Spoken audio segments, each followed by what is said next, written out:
I had prepared something to speak about, but I'm honored and privileged to have two members of the Poinciana board here, including the board president, Ms. Renata Ward, and representative of one of the villages, Mr. Tony Iorio. However, I wanted to give the delegation a couple of clarifications, as I am too a licensed CAM manager. Will assure you that the citizens of Poinciana do have the right to vote. There are elections held in every village, and a representative from every village is appointed to be the director of the Poinciana board with 9 members. I will also point out, as Ms. Renata Ward is a resident of Village 9, that the feasibility study would exclude Village 9 as being part of the city or not even be considered. I've asked her not to share her thoughts of being excluded at this time, but I will tell you that's 275 residents that are part of the master Poinciana villages. She was quite offended that she wasn't even consulted. I will tell you that I personally held a budget review meeting that was announced per Florida Chapter 720 for all owners, residents of Poinciana Village to come and review the budget, have say-so. We had 30 people show up. I was there for several hours after 5 o'clock to present the budget. 30 people showed up. I will also mention that the meeting minutes are made available to all Poinciana residents. All they have to do is request access. We mail those out on a daily basis, or in accordance to 720, they can come to the office and request to look at them at any time. The elections are held every year per Florida Chapter 720, and that time frame is from 12 noon to 7 p.m. I just wanted to clear up a couple of those things so you would have the correct information as I also exercise my license as a CAM manager. I'd like to turn it over to Renata Ward, who is the president of the APV. We literally have a few seconds, so let's try to bring it in. Thank you. I'm very privileged to address you gentlemen.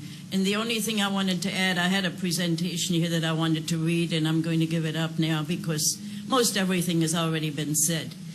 But I think it is to be considered that we were part of the plan 4 years ago, and we voted it down vehemently because we realized that none of us had the facts in detail then, and we certainly don't have the facts in detail now. And I think no one has ever brought up the cost of how to pay for a city manager and 5 commissioners. That salary range, I think, should be part of the financial plan that is going to be presented. So the only thing I want to say, I was elected to the board, and I'm the president of the board of my village, and I was elected to the board of APV.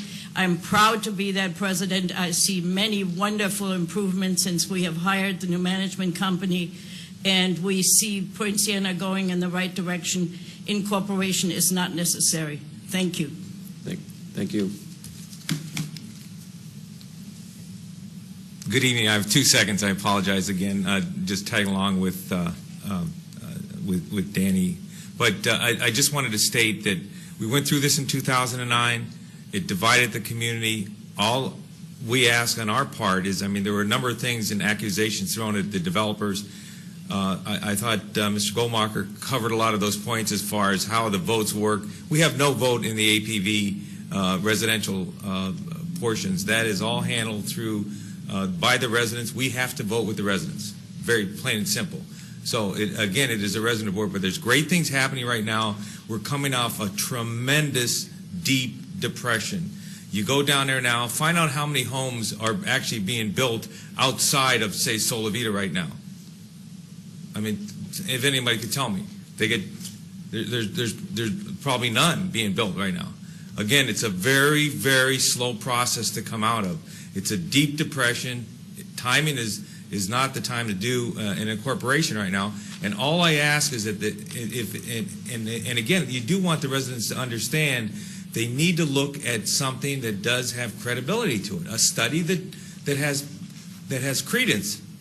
That's the most important thing. Look at the boundaries. First of all, their boundary is incorrect because the boundary map that they're showing is totally needs to take out everything that's incorporated where Solavita is and Solavita West and Solavita Grand.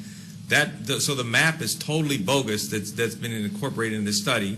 The numbers that are presented in there are just numbers that have no credence as well. So all I ask is that it's done correctly, and then the people could decide. If they want to pay more, that's their decision. And all of us know, name a city where you're not going to pay more. If you want the services, you live in a city and you get it. That's all it is. But it's difficult times right now for the people down there. They're just coming out of a recession. It's tough times. And you've heard that. So again, I ask you just to consider that. And again, thank you for your time. I'll close just by saying we strongly believe that the concerns that exist are being addressed. Danny, I gotta sum it up. So I got a question Yes. from a member here, Senator Soto. I know there was some concern over a map. We'd be happy to see a map that you all would be willing to propose, since there is no bill right now. So Sure. a submission of what it would be more accurate and would not include any of Sola Vita per Mr. Iorio's contention. That would be something we certainly would take into consideration. Yes, sir. To follow up with what Senator Soto has stated, any information, if you want to provide it to my office, we'll circulate it throughout the delegation so it just doesn't come to 1, 2, or 3 of us. That map is? Okay, excellent. So, and if there's any other additional information, whether it's from you or the other side or whatever the case may be, that's same rule applies. Senator Soto. I just wanted to add on to that, which is there is no bill right now. And so if anybody has any issues with geography or with some of how many commissioners and strong mayor, strong city manager, these are all things that have not been decided. There is no bill yet. That's what this whole meeting is about. And so you all have the opportunity to submit some of these things. Don't just say it here and then hope it works out. Give us follow-up information on what you'd specifically like, and that could become the shape of any bill, if a bill even comes out of the delegation. So none of that is set in stone right now, but you could be potentially creating those aspects of a potential bill if it were to come out. Thank you. Thank you very much for your time. Thank you.